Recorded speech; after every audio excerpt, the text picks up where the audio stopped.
Bismillahirrahmanirrahim. Alhamdulillahil karimil jawad. Ar-Rahmanir Rahim bil ibad. Allahumma shalli wa sallim ala man ismuhu bis samai Ahmad wa fil ardi Muhammad wa ala alihi wa sahbihi wa man yahsan ila yaumit tanad. Subhanaka la ilma lana illa ma 'allamtana innaka antal alimul hakim. Wala haula wala quwwata illa billahil aliyyil azim. Allahumma minka wa bika wa ilaika wala haula wala quwwata illa bik. Allahumma bihaqqi sayyidina Muhammad wa ali sayyidina Muhammad ij'alna fi qalbi sayyidina Muhammad sallallahu alaihi wa alihi wasallam. Hadirin wal hadirat rahimakumullah. Masih dalam kajian hadis yang keempat dari kitab Mawaidul Usfuriyah, bahwa Rasulullah sallallahu alaihi wasallam pernah bersabda, kata Rasulullah, man ta'allama baban minal ilmi yantafi'u bihi fi akhirati wa dunyahu a'tahu Allahu khairan lahu min umri dunya sab'ati alafi sanah siyami nahariha wa qiyami layaliha maqbulan ghayra mardud. Kata Rasulullah, barang siapa mempelajari satu bab daripada ilmu yang bermanfaat untuknya, baik perkara akhiratnya ataupun perkara dunianya, niscaya Allah akan memberi dia yang lebih baik daripada umur dunia, yaitu 7.000 tahun.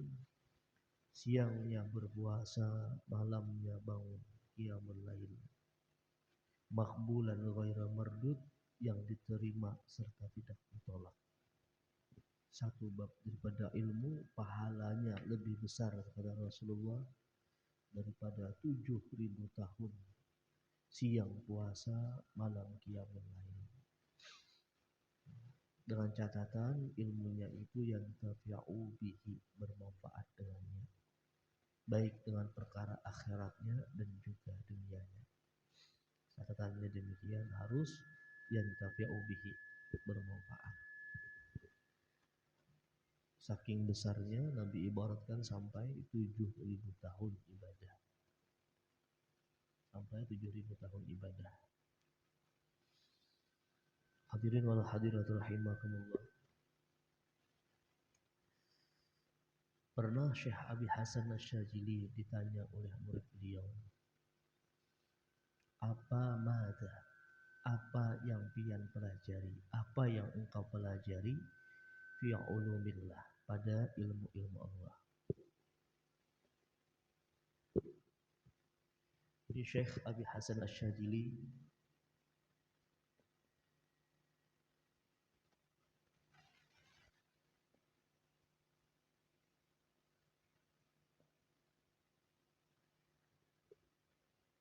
beliau dilahirkan pada tahun 592 di kota Maroko.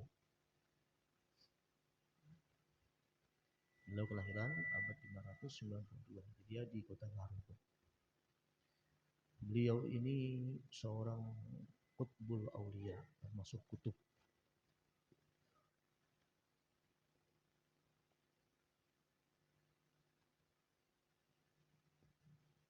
Atau sultan aulia di zaman Sidin. Bahkan kata Imam Al-Qarashi, antara Syekh Abdul Qadir Jailani dan Syekh Abu Hasan Sajili itu memiliki maqam yang sama.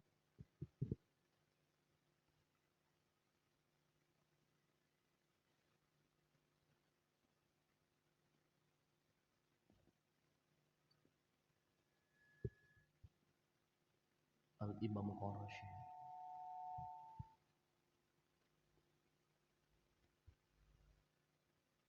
Imam Qarashi mengatakan kedudukannya, maqamnya, kutubnya Syekh Abu Hasan Syadzili itu dengan Syekh Abdul Qadir Jailani hampir sama. Beliau bisa melihat kedudukan maqam aulia sehingga Imam Qarashi berani mengatakan kedudukan Syekh Abu Hasan Syadzili dengan Syekh Abdul Qadir Jailani itu hampir sama. hampir tidak ada beda. Beliau mendapatkan Qutbul Aulia atau Sultan Aulia di zaman Sidin, Syekh Abu Hasan Syadzili. Ayah beliau itu dari Sayyidina Hasan, dari Syekh Abu Hasan Syadzili ini. Imam Al-Qarashi mengatakan Syekh Abu Hasan Syadzili ini makamnya sangat tinggi, Qutbul Aulia, Sultan Aulia di zamanihi, di zaman beliau. Beliau ini Syekh Abu Hasan Syadzili memiliki 3 murid yang sangat alim.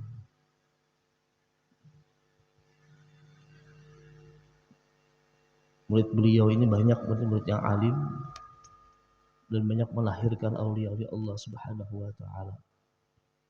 Abul Abbas Al-Mursi yang memegang setelah meninggalnya Syekh Abu Hasan Syadzili, Thariqah Syadziliyah dipegang oleh Syekh Abul Abbas Al-Mursi. Abu Abbas Al-Mursi inilah gurunya daripada Ibnu Athaillah As-Sakandari, gurunya dari Imam Al-Busairi, gurunya daripada Yaqutul Aras. Jadi Syekh Abu Hasan Syadzili ini guru mursyidnya daripada Syekh Abul Abbas Al-Mursi. Jadi Syekh Abu Hasan Syadzili ini pernah ditanya orang, "Mada?"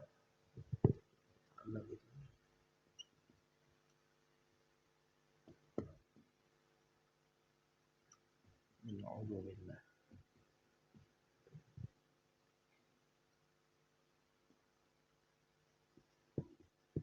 Ditanya orang, apa saja yang engkau pelajari wahai Syekh Abu Hasan Syadzili dari ilmu-ilmunya Allah? Kan dari hadis Nabi tadi, siapa mempelajari satu bab ilmu saja,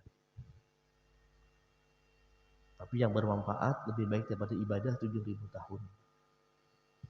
Yang siangnya puasa, malam qiyamul lail. Pernah pada satu kesempatan ditanya orang, wahai Syekh Abu Hasan Syadzili, "Mada? Apa yang ta'allamta min ulumillah? Apa yang kau pelajari daripada ilmu Allah?" Jadi apa yang kalian pelajari, apa yang engkau dalami daripada ilmu-ilmu Allah? Apa jawaban beliau? Itu di luar logika. Apa kata beliau?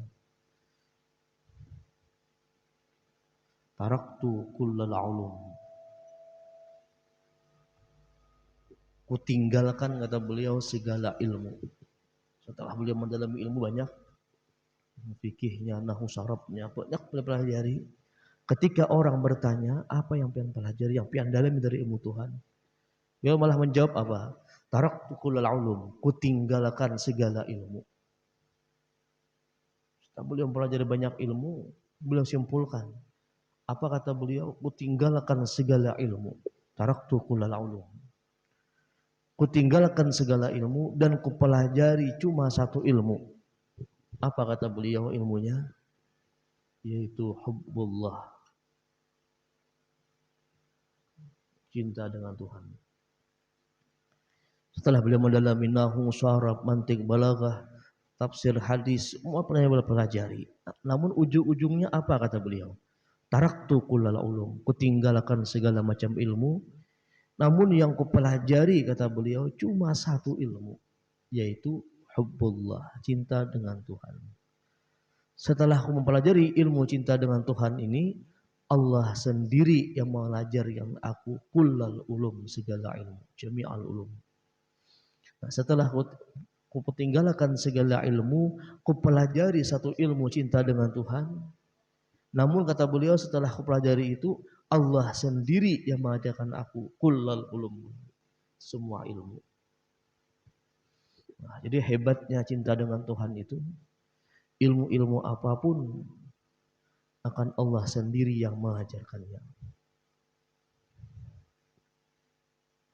Wa 'allamaka ma lam takun ta'lam. Allah mengajari yang sesuatu yang tidak engkau ketahui. Jadi gurunya setelah itu langsung Tuhan mengajarkan. Kalau beliau mendalami hubbullah, cinta dengan Tuhan tadi. Hadirin wal hadirat rahimakumullah. Syekh Abu Nasr As-Sarraj, beliau pernah ditanya orang tentang tingkatan cinta. Cinta lawan Tuhan itu, hubbullah itu, wahai Syekh Abu Nasr As-Sarraj, ada berapa tingkatan cinta dengan Tuhan? Dijawab Syekh Abu Nasr As-Sarraj, seorang tokoh sufi yang sangat alim, baik ilmu zahir atau ilmu batin. Kata Syekh Abu Nasr As-Sarraj, cinta dengan Tuhan itu terbagi tiga. Tingkatannya itu ada tiga.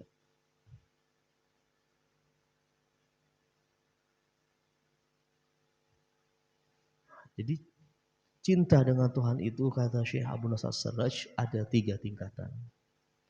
Tingkatan yang pertama kata beliau apa? Cintanya awamin. Hubbul awamin, mahabbah awamin.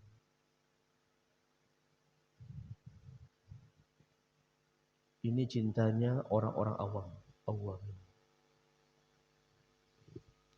Awamin ini kata Syekh Abu Nasr As-Sarraj ialah cinta orang awam itu seperti apa? Ialah cinta dengan sering menyebut namanya atau cinta dengan berzikir. La ilaha illallah misalnya Allah Allah Allah atau apa. Ketika sering menyebut nama Allah itu cintanya orang awam. Mahabbah orang awam itu sering berzikir menyebut nama Tuhan. Orang yang sering menyebut nama Allah, berzikir dengan nama Allah, ingat dengan Tuhan itu masih kategori cintanya orang awam. Awamin kata beliau, kata Syekh Abdul Salaj. Di beliau mengategorikan ada tingkat cinta. Ada cintanya orang awam. Ini pun sudah luar biasa. Kalau kita bisa cintanya orang awam ini, itu sudah sangat luar biasa. Karena jarang orang yang berzikir kepada Allah Subhanahu wa taala.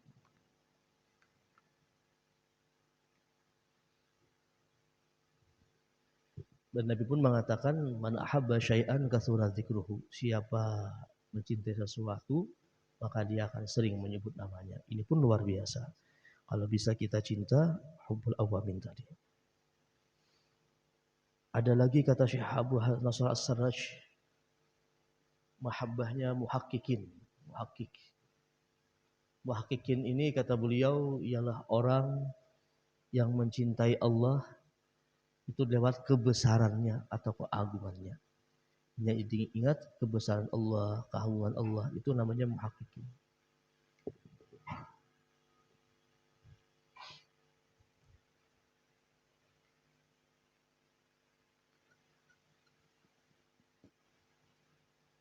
Ini masih di lidah. Kalau muhaqqiqin ini sudah dirasa ya. Muhaqqiq. Dia cinta dengan Tuhan lewat kebesarannya, kemuliaannya, keagungannya. Istilah makamnya itu sudah makam muhaqqiqin. Cintanya lewat demikian bukan sekadar ucapan lagi, itu muhaqqiq. Kata Syekh Abu Nasr As-Sarraj. Yang tertinggi ialah shodiqin.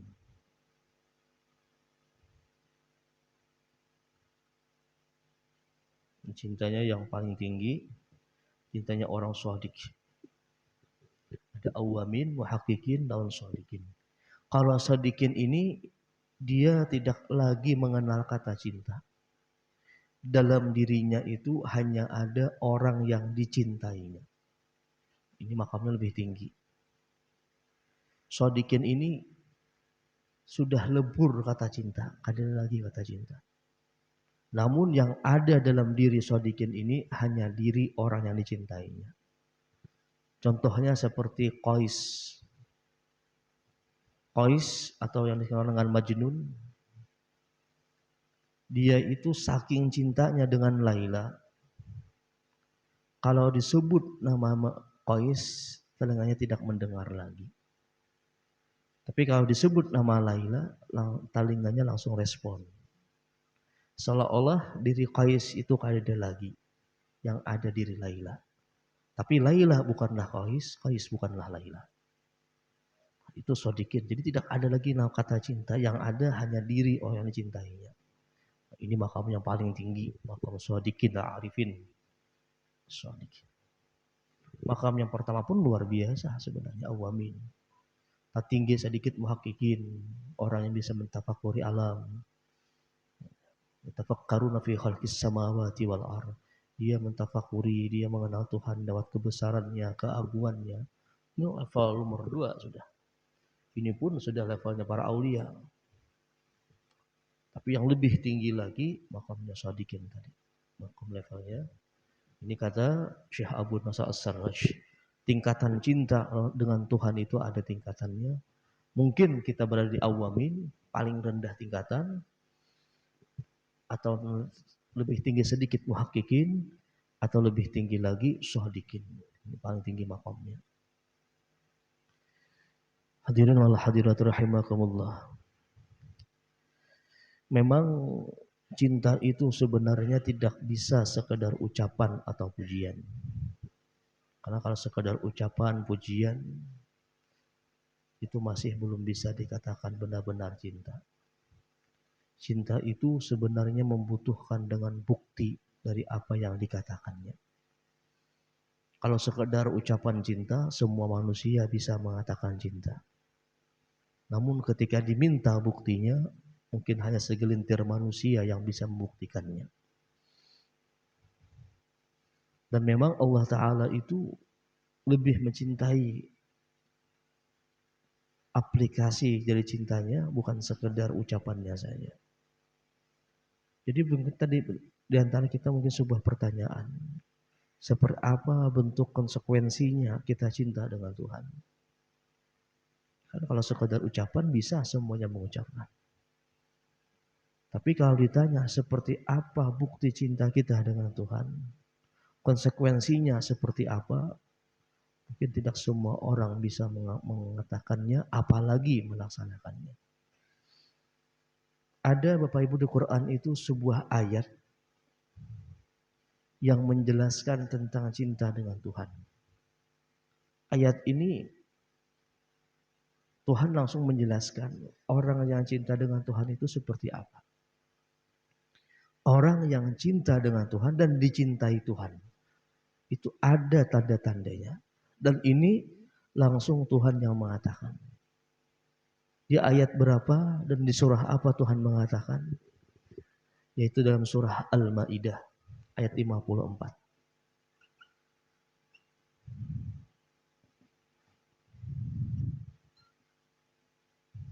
Ini ayat khusus Tuhan sendiri yang menjelaskan siapa orang yang Allah cintai dan siapa orang yang mencintai Allah. Jadi ada di ayat tersebut tentang perihal manusia yang dicintai Allah, yang mencintai Allah. Lengkap satu ayat itu. Satu ayat tok dalam Quran menjelaskan 3 tandanya. Jadi kalau kita lihat surah Al-Maidah ayat 54, itu sangat jelas. Allah menceritakan tentang orang yang Allah Ta'ala cinta dan mereka pun mencintai Tuhan.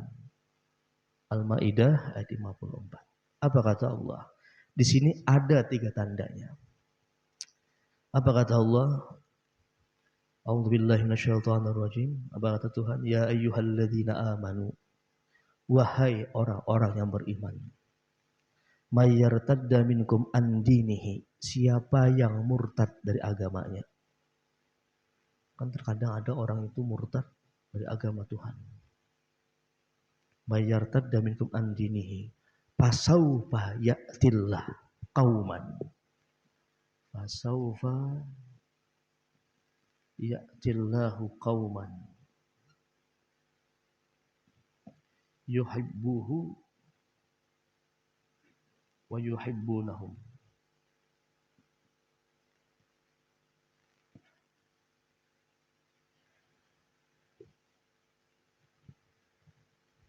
Ketika banyak orang murtad di zaman Nabi, ketika ada orang-orang murtad di zaman Nabi, apa kata Tuhan? Fasaufa ya'tillah qauman. Selagi Tuhan akan mendatangkan satu kaum. Jadi untuk menghandle orang-orang murtad, Tuhan ciptakan, Tuhan datangkan satu kaum.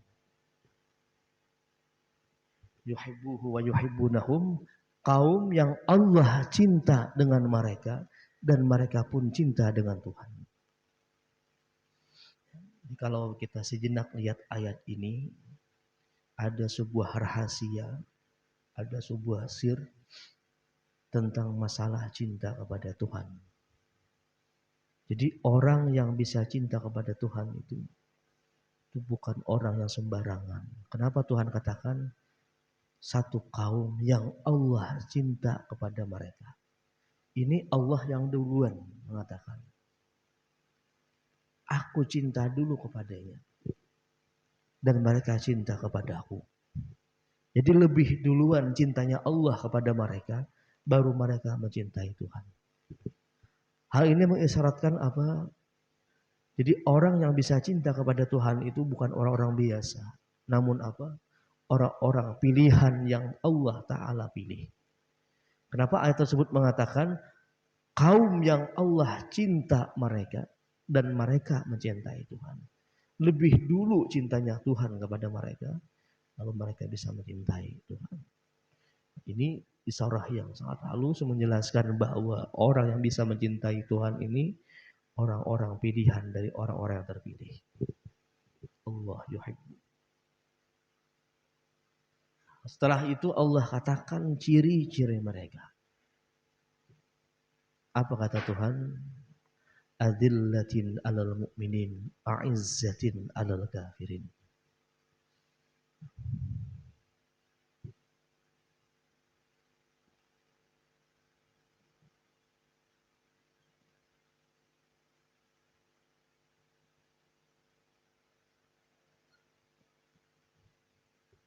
Cirinya kata Tuhan apa? Azillatin, lemah lembut atas orang-orang beriman dan juga tegas atas orang-orang kafir. Jadi cirinya itu pertama orangnya itu lemah lembut. Azillatin.